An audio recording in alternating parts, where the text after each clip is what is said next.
Welcome, Croeso, welcome. We're in Cardiff Castle, and this is Tafad. The sheep are on fire. The sheep are on fire, and all of that. Yeah, this is Tafad, and we're live. Yeah, in the castle, and we have a special guest with us today, Daichari. Daichari is here today, and it's a special day today. Daichari, and he is Hare Krishna. And today, Daichari, is a special day. Can you explain what the day will be after I've introduced you to, on my right here, the one and only, flap sandwich, and right here, as you know, the final Western philosopher, the Wales's answer to Harry Potter, but he won't turn you into a frog, is Maximus. And I'm going to hand you over now to Daichari. That's it, lovely. Thank you. Yeah. Cheers, Ninja. Why is my mic on? Okay, cool. You're good to go. Hi, so what do I do? What do I just say? What today? Just explain what the day is about today. Oh yeah, so today is Janmashtami, so it's the most special day in our calendar. So it's the day that Krishna appeared. So for a lot of us, especially in the Western world, the idea of Krishna might seem like a very exotic idea, that there's this kind of Hindu god, that some sect worships. But it's a special day today. That can be experienced. If anyone's in town later, you'll probably see us going up and down Queen Street doing what's called Harinam. That's in Cardiff, yeah. So Harinam is basically the easiest way to connect. So to kind of express it properly, the point of today is to try and make a spiritual connection, because we live in a world today where people are suffering more than they've ever been suffering. True. On a psychological level. Maybe we do say that we've advanced more than any other civilization has ever been advanced in history. That's a theory that people say. It's something that's put out there. I mean, in one sense, we're more technologically advanced than we were, say, a few hundred years ago. But the result of this technological advancement has, it's increased people's suffering. So it just means that people have a more hardwired, fast-paced way to ruin themselves, basically. And it's not to say that we say technology is a bad thing, or that the material, the advancement that we see in society is necessarily a bad thing. Just feel that it's misdirected, we would say. So how did you start out? Where are you from originally, Daichari? From Ireland originally. What part of Ireland? County Clare, the west of Ireland. The west of Ireland. Yeah, Tara Mega Mai. Yeah, I have an Irish bloodline in me as well, and nice. Yeah, I can feel that. So you were speaking about technology and society, and how people are racing, their minds are racing, and this, that, the other. I've noticed something about you, right, as well, and other Hare Krishna followers, how you're so chilled. How did you start? How did you get into become a Hare Krishna? For me personally, I was in university in Cork, which is a city in Ireland. Cork City, you might know. I don't know if you do. Yeah, Cork City. Yeah. And there was some guy. He was a devotee of Krishna. He was because obviously, as people in Cardiff well know at this point, we quite like being out in the street giving out books. I'd never seen this. I'd never seen it before, because it didn't happen so much in Cork. But there was these devotees from London. They were there. He gave me a copy of this book, actually. It's Chant and Be Happy. It's a book that talks about mantra meditation. I don't know if the camera's still. So I was a bit taken aback, because it was literally just up at that. What was your reaction first? At first, because I just thought the guy came across quite nice. He seemed like a nice guy, but it just seemed like there was this universal synchronicity, because I never consider myself spiritually minded in the slightest. I was actually quite atheistic kind of thing. I was against the Catholic Church. I grew up in somewhat of a Catholic country. I was kind of anti-Catholicism. I wasn't a very theistically minded person, to say the least. What school did you go to? Was it? It was UCC. It was University College. It was it was like the university in Cork, basically.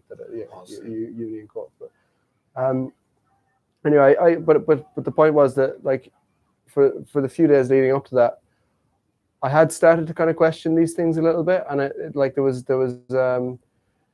I don't want to get into all the details of it kind of thing, because there's so many details. You could split hairs talking about all the details, but I had actually started to kind of question, these things a little bit more. Is there more to life? Is there divine consciousness behind things? Things do seem to happen, not just by chance. It does seem like things happen for a reason, and as I was kind of thinking along that trail of thought, because of different things that I was seeing, this guy comes and offers me a meditation book, which is something I was just thinking about that morning as well. So I thought, okay, that's interesting. So I took it, Chant to Be Happy. I read it. Chant to Be Happy. Chant to Be Happy. I got a copy of it here. Oh. So yeah, it talks about mantra meditation. It's got interviews in there with George Harrison and people like that as well. And I remember reading it, and I was thinking, okay, it's making some very good points here, but it said some stuff in it that I didn't quite want to hear.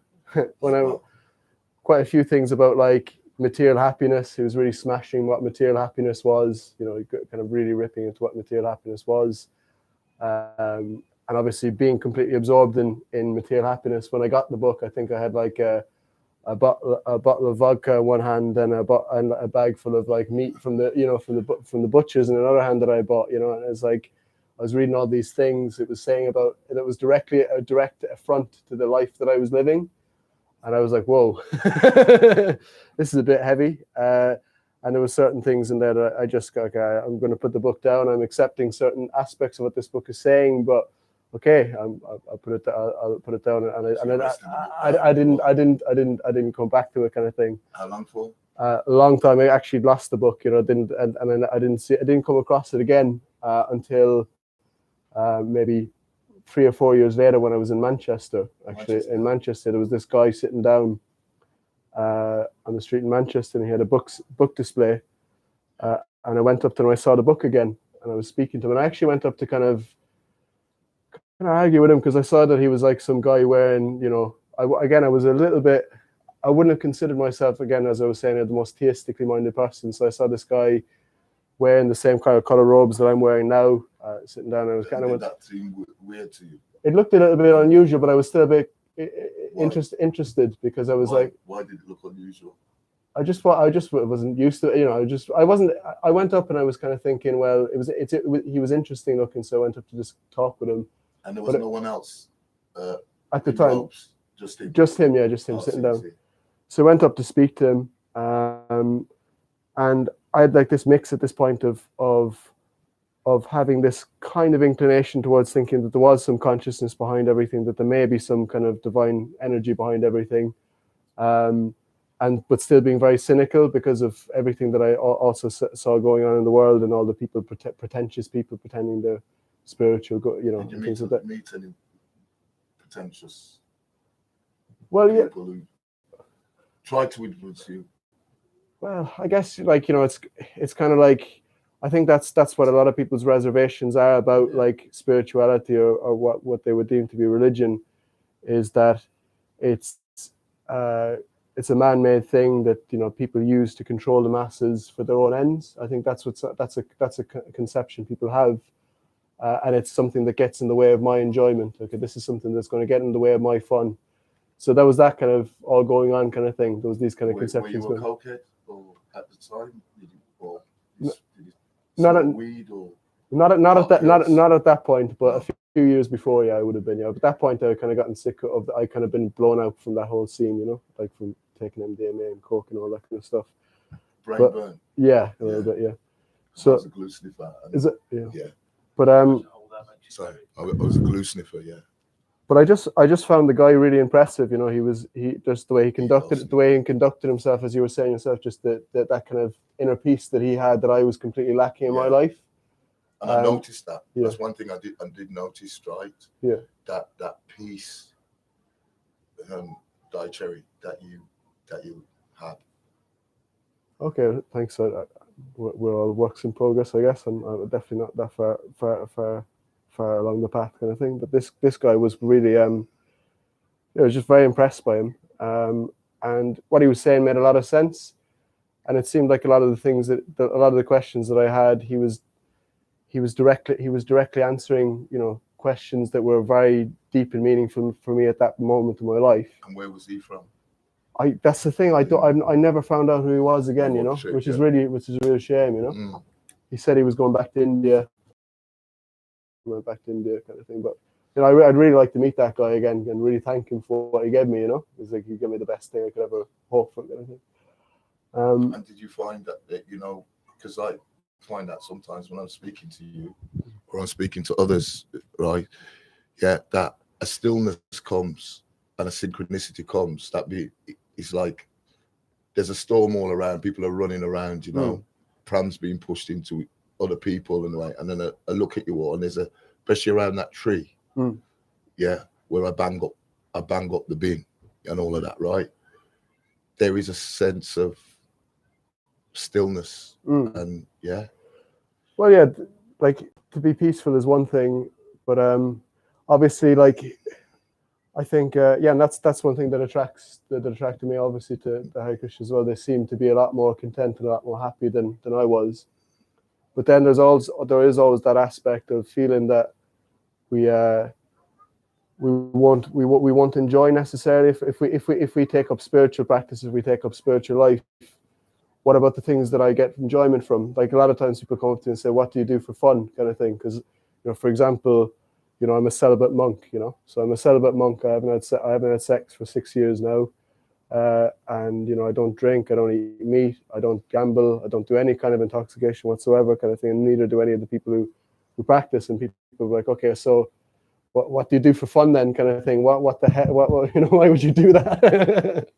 I was gonna. You avoid them. Yeah. That's what you do for fun. No. It's like current has to flow both ways. They get fun from doing it. You get fun from going the opposite way. Do you think? Yeah. Did you say? Well, in one sense, because these things actually do cause us suffering, but I would say that you have to get like a positive alternative as well. You don't want it either, because I was gonna literally become, shaman of Llanelli. Yeah. And I'm gonna cut off. And honestly, so I was gonna have my Black and Decker decapitated. Okay. And it was a girl. Okay. 1 second, right? It was a girl. Yeah, I was gonna chop off the mamba so it couldn't do samba anymore, right? Because then I wouldn't have to think about that anymore, because I had been in relationships before, right, where the other person has become so addicted to that it was affecting my university and all of that. Yeah, they wanted to be in the same room as me all the time. Yeah. Gonna go training. They was trying to stop me from going training and stuff like that. And I just didn't want it. Yeah. I reached a point says I'm going to be a monk, right, or shaman for Cymru and Biff, right? Yeah. And just go and meditate and spiritual energy and be a spiritual person. So I'd stopped having sex for a long period of time. Then afterwards, it reached a point where I didn't even feel the urge. Yeah. At all. That's interesting. Yeah. I didn't feel the urge at all.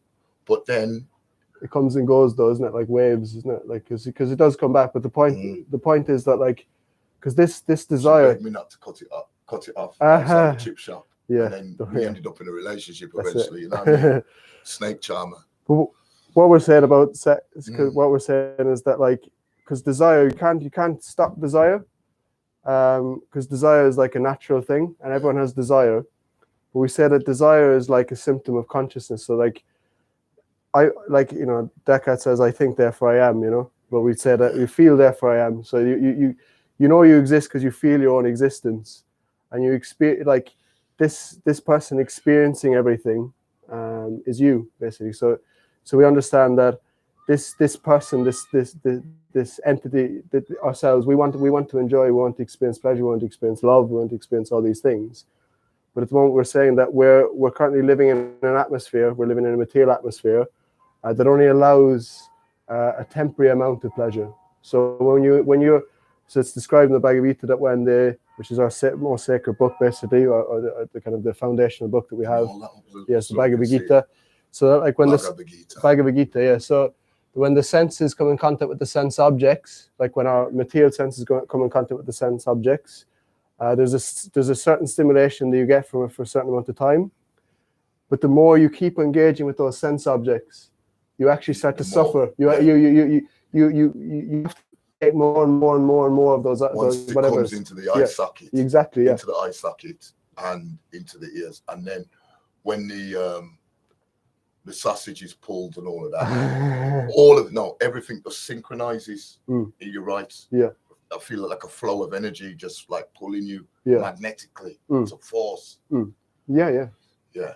And the other thing that you were saying, right, as well, to break it down, it's mind, body, and spirit. Yeah. Whereas when the mind is over the body, like the mind is over the matter. But what happens is when we feed from the outside, from the social, the body becomes over the mind. Exactly. And over the spirit. Exactly. Yeah, that's a really good point. Yeah, so the bottom becomes the head and the head becomes the bottom. Exactly. Our two heads cannot run the same. Exactly. Yeah, that's at the same space at the same time. That's a good point. Yeah. So we become overwhelmed by because we identify with the body. We would say that, okay, and the analogy we give, the example we give, is that this conscious being, you're at one point a baby, you grow up to become an old, you go through different stages of life. Your body constantly changes, but it's always the same continuous person going through that experience. The same conscious being going through that experience. Psychologically you change, physiologically you change, but it's always you who goes through that experience. So what we're saying is that because we identify with the matter of the body, which is ruling over mind and spirit, basically, in the material conception of life, the pleasure we experience is temporary. But if we redirect the desire towards a spiritual goal and understand and have a certain degree of faith in that spiritual goal, and then follow the path that's actually been given, we said that we experience a much higher level of happiness. So that's actually what's outlined in our books, basically, is that there is this higher reality that we can experience. And it does begin with a certain degree of faith, and people say, "Oh, well, I believe." Are you allowed to bang if you're married? Yeah. You get married, you can bang. Yeah. Yeah, you can have. Yeah, you can. All right. Yeah. But if you're not married, you can't bang. We won't get. Anyway, it's all. The whole point of it is to reduce the demands of the body. We can't completely deny the body because you have to eat, you have to sleep, and most people need to get married. So there's nothing wrong with these things. But these shouldn't be the goal of our life, because these things, if they're indulged in and seen as the goal of life, then you'll suffer. Because you're taking shelter of a vehicle which has a beginning and an end, and you're also when you think about how much pleasure the body can actually give. If you think of your big toe, if it's a bit of a weird example, but think of your big toe. He hates feet. Yeah, he hates feet. Don't talk about feet. But yeah, you've got your big toe, right? Think about the most pleasurable experience you can have with your big toe. It's a bit of a weird thing, you can't. Maybe if your foot was cold, you'd frostbite or something. You put on a warm sock, you'd feel a bit of relief in your foot. But if you compare that to the most excruciatingly painful feeling you could get with your big toe, just do a comparative study. You see that actually, okay, you think about that on all levels of the body. You see that actually, this body causes more suffering than it does actual pleasure. And the only thing that's actually experiencing pleasure, or is able to experience pleasure, is consciousness, is the actual person experiencing things. That's what we're saying. So, but because the consciousness at the moment is so engrossed in the body, we may get some temporary stimulation from from the body interacting with other sense objects. But actually, it leads to more pain than it leads to pleasure, kind of thing. So what we're saying is to not completely the loss in it. Loss. Yeah, exactly. Yeah. So what we're saying is that if we understand that this propensity to actually love and to experience pleasure exists in a more pure form. And then if we pursue that and try to understand the nature of that pure form, then we'll be a lot happier, basically. So, but in the meantime, while we're living in a material body, we have to be realistic too. So you have to do that in a progressive way. You can't artificially overnight just decide, you're gonna give up everything kind of thing. You have to. It's a progression kind of thing. And what we say, steps, exactly, exactly. Because I tried to become a vegan, right? Because my girlfriend said, So I says, all right, because I'm a person like to experiment. So I just went like that straight away. And after training, I'd go in the shop to go and get something to eat, and I'd have to look at everything, and it's got that in, it's got that in, it's got that in. And in fact, I lost so much weight. I had no bum or nothing, right? Nice. I found it really, really difficult. I didn't feel urges that I normally feel, and I couldn't defend myself. My gone. Yeah, and it was difficult. Did you find the same thing at first? Yeah, I mean, sex desire and desire in general is a big thing. It's not like you just conquer that overnight. And it's not. Most people don't see that as something to be conquered. Most people see that as something you want to just get into. So it's not until we get faith and an experience that there is something higher than that. There might be something potentially a lot higher than even sex pleasure that exists. We said that's that connect. That's what yoga is actually meant to be about originally. It's supposed to be about connecting the individual soul with the supreme soul, and in that union, experiencing unlimited happiness and unlimited pleasure. Exactly, spiritual ecstasy. But you get it when you see us chanting Hare Krishna on the street. Like that's like, people who chant that purely, we're getting like a kind of like a glimpse of that. You're getting like a little. I wouldn't say a shadow. So it depends, because depending on our level of consciousness and our level of awareness of reality, we'll be experiencing different things. But what we're talking about is making that is trying to make that connection basically through and the way that we do that, it's quite simple. Because we say that there is a supreme conscious being. We say that that supreme conscious being's name is Krishna, and that by chanting Krishna's name, you draw the attention of Krishna. And you can vibration exactly, vibrational DNA. Exactly. Yeah. So this is what I'm finding with the drumming. I noticed when I was eating a couple of bananas, and I seen, what was the thing called again? That there was sat on and the procession came through. It was absolutely beautiful. Palanquin, maybe? Or was it the palanquin. I just come from the market and I was eating a bunch of bananas, right? And I heard the sound, and I find the sound I find it addictive. Actually, it's like it draws you in. Exactly, yeah. It's an uplifting sound vibration, isn't it? Yeah. Can I ask, was there some logic to the timing of when you do those chants through the street? Is it a certain time of day? Is it do you do it on impulse when you all have a collective feeling to really go and do it and know that it will create a good vibe, or is there some system that you follow there's like different systems and there's different rules for practicing spiritual life, but the one thing that there is no rules to is chanting Hare Krishna. You can do that anywhere, anytime, anyway, anyhow. Anyone can do that. Because it's transcendental, we'd say it's a transcendental sound vibration. It's transcendental to anything material. So it's not if I want to, if you want to, because one of our principles is we don't eat meat kind of thing. Because if we eat meat, it's described that creates negative impressions in the consciousness, creates bad karma.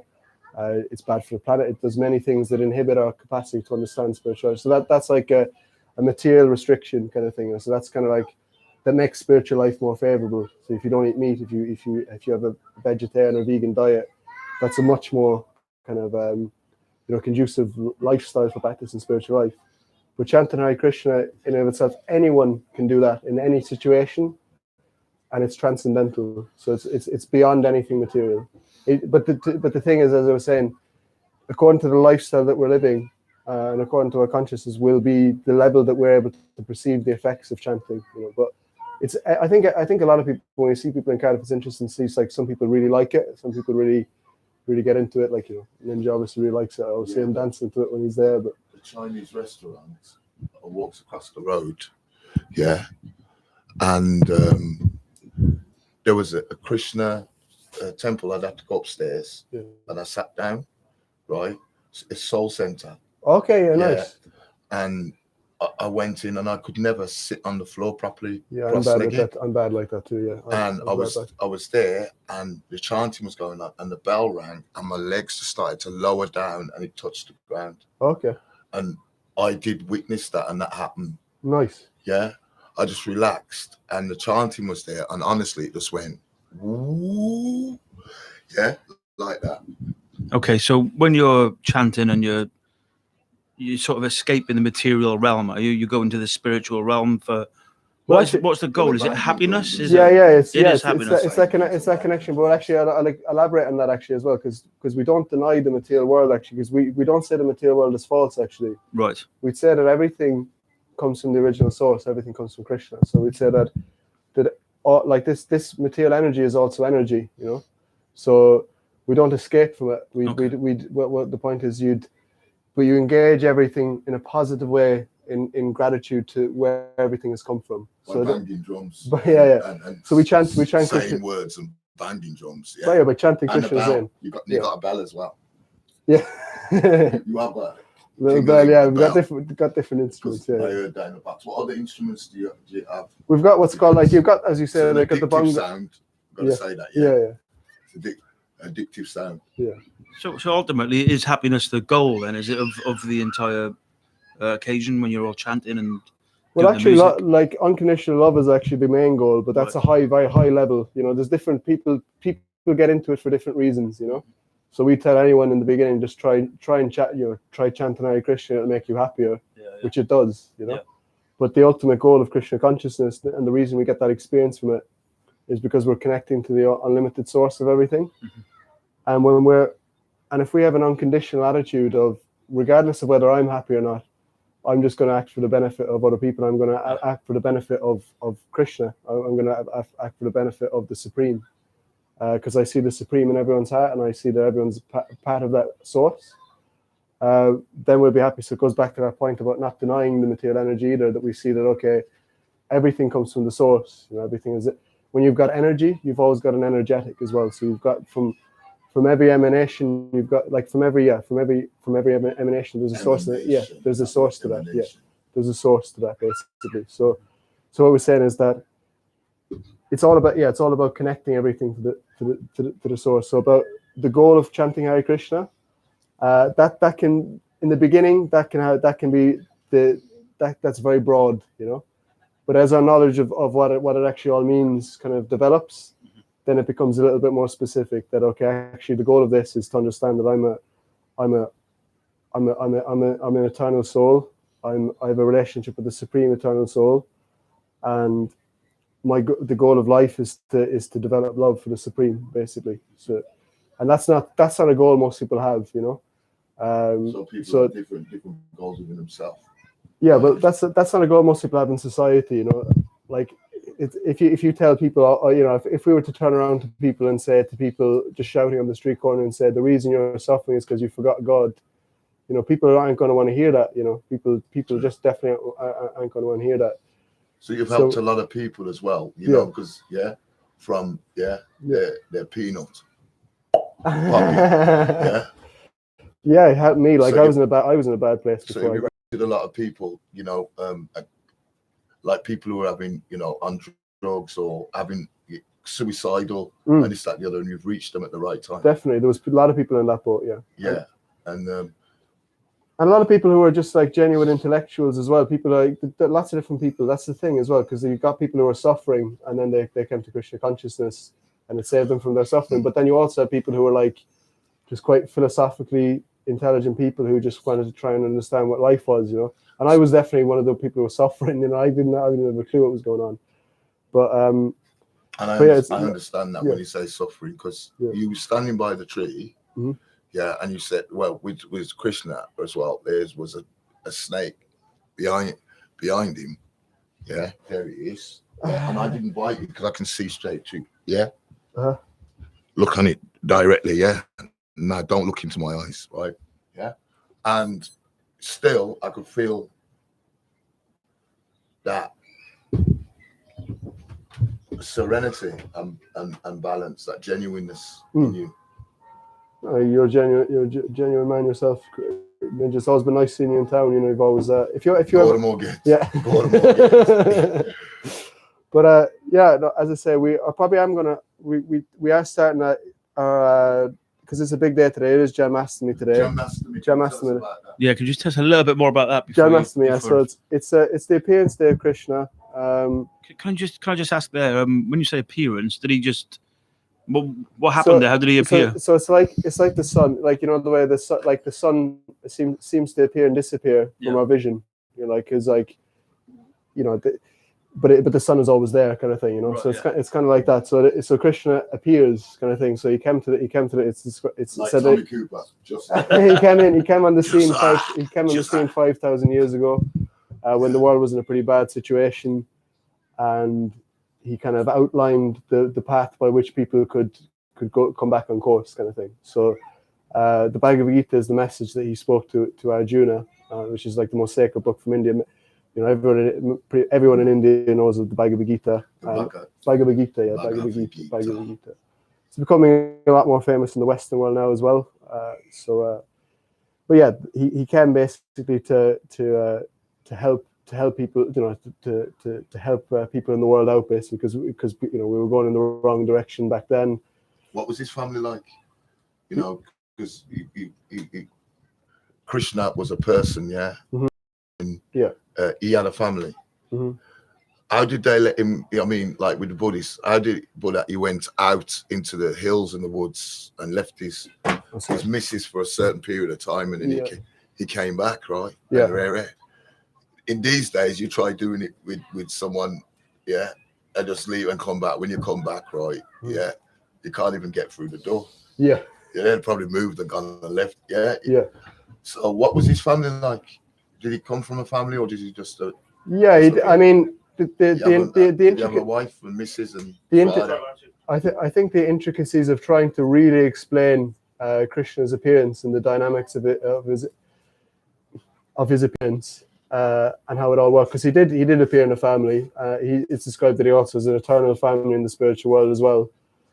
But you know, when we talk about this, this is one of the points that we need to address is like the idea that the Supreme can actually be a person, because that's mind-boggling. That the Supreme, you know, source of everything can be a person. You know, that seems a bit, because when we think of personality, we think of the limitations of this body that we're living in now. A lot of people think of Elvis. Yeah. Yeah. So the main thing we ask people to generally do in the beginning is just try chanting Hare Krishna. See if it works for you or not. Try it at our cafe as well. We've got a cafe in town called Atma Lounge. Atma Lounge, really, really nice cafe. It's inside the Capital Centre. We do programs there every Wednesday, and we do yoga there every Tuesday as well. So if anyone wants to pop along for that, they can. Our cafe is open from 11 to 4 every day except for Sunday. Every meal you buy helps to feed someone who can't afford a meal. And it's no fixed price either. So pop in for that. And if you want good vibes, if you wanna come for a meditation session, whatever. Yeah, that's the main thing we just ask people to do in the beginning. We don't, because I'm talking a lot of philosophy here. I'm talking a lot about Krishna. It's good. It's good talking about Krishna, but I wouldn't be able to. You know, I wouldn't think it would do justice to because there's so much to get through, and so many misconceptions to kind of, you know, overcome to explain in detail. So is Atma a good place for them to come then? Atma, you operate from there, do you? Yeah. For that, yeah. Okay. Because we you know. So I can come and cross my legs and sit on the floor. Well, yeah, in a good time.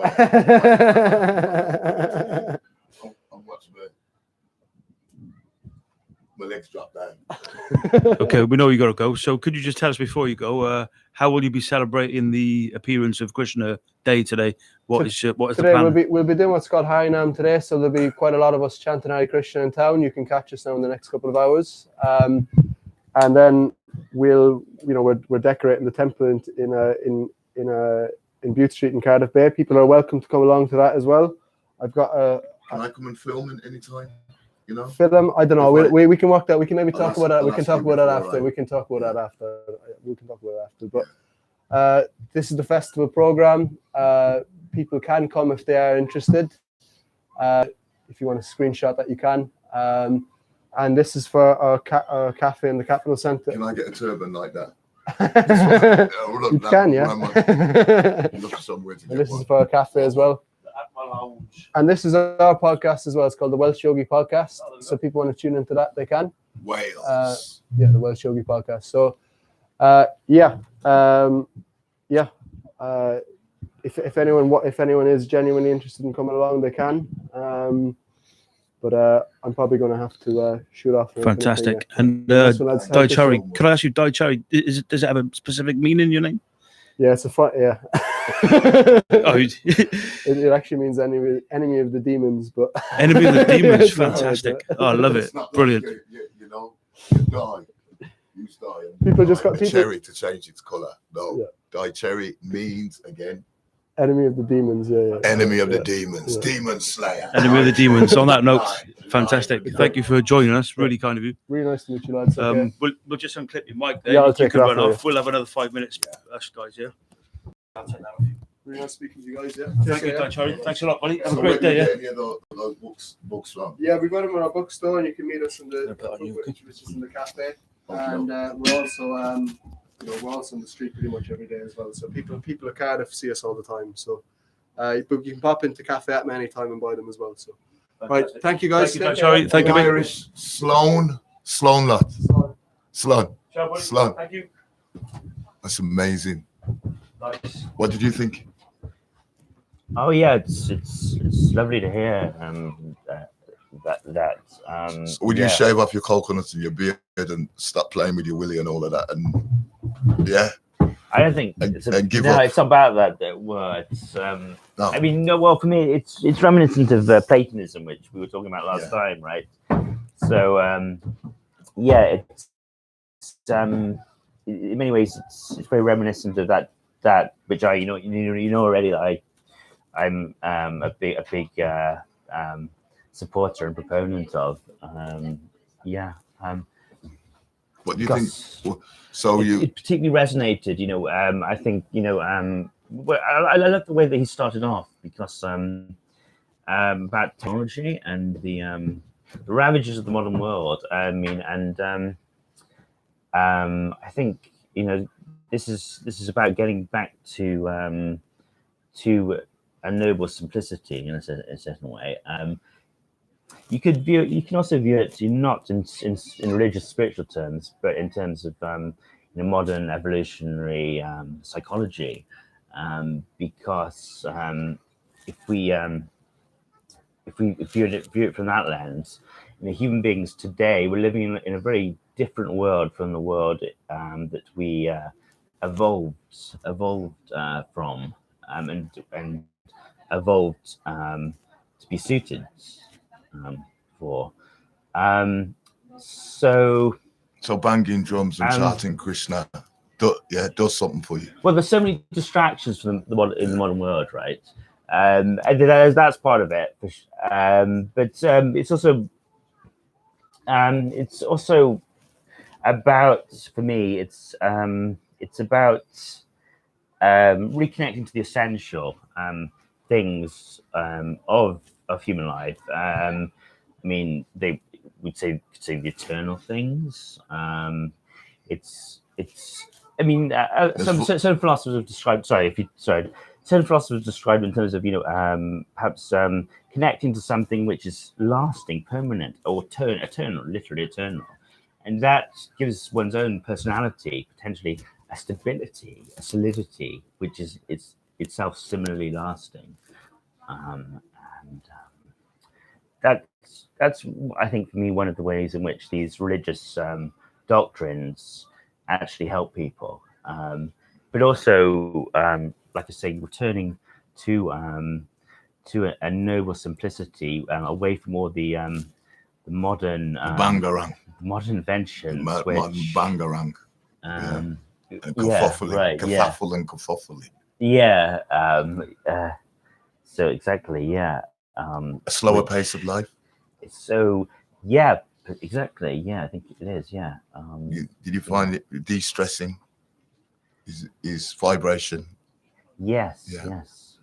It's I think he is a good advertisement for that way of life, in terms of his presence, right? Which is what that kind of line of thinking actually openly tries to draw people's attention to. You know, the living presence. That's what how meditation sold itself. You know. What about the dress? Um, Do you like the dress? yeah, I love it. Yeah. We'll have to get you one. I would love that. Yeah. Yeah. Thank you. And the Bagita. Have you ever? Well, no, I don't have a decent knowledge of that thing, to be honest. I'll have to grab one and we'll Yeah, we'll have I'd a love look. to get into it. Yeah. And what did you think about is the foods? You know, not eating. Yeah, well, I like my meat. I do. These are heresies from the modern point of view of modern psychiatry, which is the field that I've been addressing in my books. Fasting. Oh, it's self-neglect, self-harm, even. Why do people do self-harm? Why? Well, because I would say that many people today, if they are so-called self-harming, according to what the doctors would say, Yeah. in a way they're actually just homegrown versions of the same psychological mechanisms that the Hare Krishnas and other That way of alternative distressing, philosophies, just and getting an religions, hammer and Eastern banging yourself philosophies. on the hand with it. Pain. Pain. It's a similar psychological mechanism at work, but in a homegrown, unintellectualized fashion. Like It's going monks on whipping their own back. Absolutely, exactly, yeah. Why did they do that? Well, because human beings have a longing for actual punishment and repentance. Why in say the sex does a woman enjoy being spanked? It's the same. It's a similar kind of mechanism. People crave this kind of negative attention in certain ways, and that's actually because we are moral beings with a conscience which will not let go of us, and we don't just crave fizzy drinks and quick pleasures, but we crave moral pleasures, and these moral pleasures are deeply connected with the punishments and the self denial, and this is deeply connected with ourselves. I've got to hand it to you, right? You do know what you're talking about. Thank you. Yeah, but on a more primitive sense, yeah. Yeah, we want. Yeah, what about the Oompa Loompa? But it's true what we're saying. A lot of people walk around in society with a mask on their face, right? Yeah. But really inside, yeah, in a lot of cases, right? When you look at, yeah, they're peanuts. With some of them are on the way to pop. Yeah. That's why we've seen people in the past who look like they're really successful, dress well, all of that. Then all of a sudden it comes out in the news that they've, they've had a nervous breakdown. Stress is destroying their life, and the suicide rate has gone through the roof. Yes. How do you think we could bring the stress levels down? What does any philosophers come to mind that are, with a simple way of, taking the pressure off the coconut? Like what you said, how people have masks but they're really sort of really crying inside, and they're ready to burst in certain ways, or if you dig a bit deeper, you see that even outwardly, they're expressing themselves in many ways which are far from perfect. Masks are really interesting, enormously interesting, like phenomenon, right? With the like the Hare Krishnas, you can see, I guess, it's again returning to a noble simplicity, right? Away from all the terrible complexity, and with that complexity, the enormous mendacity of modern life, where you have all these sorts of very, very complex, sophisticated, sophistical ways by which people go wrong.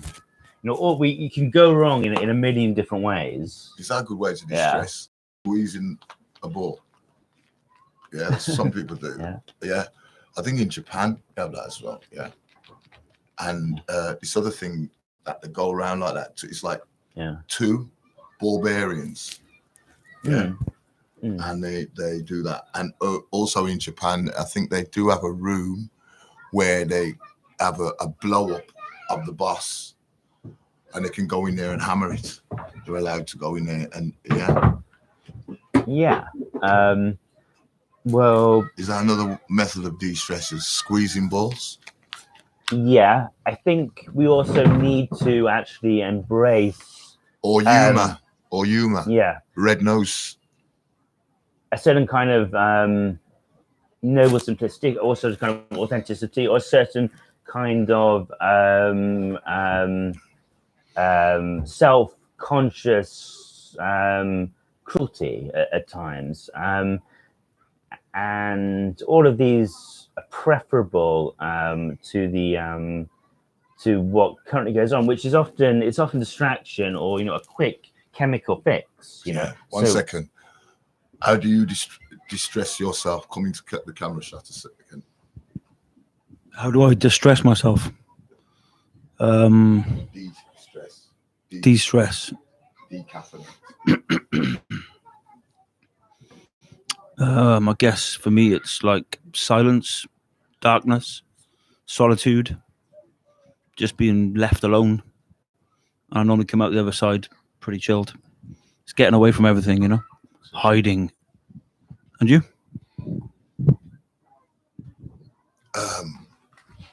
It may sound strange to some people, but like this is how I distress. Go.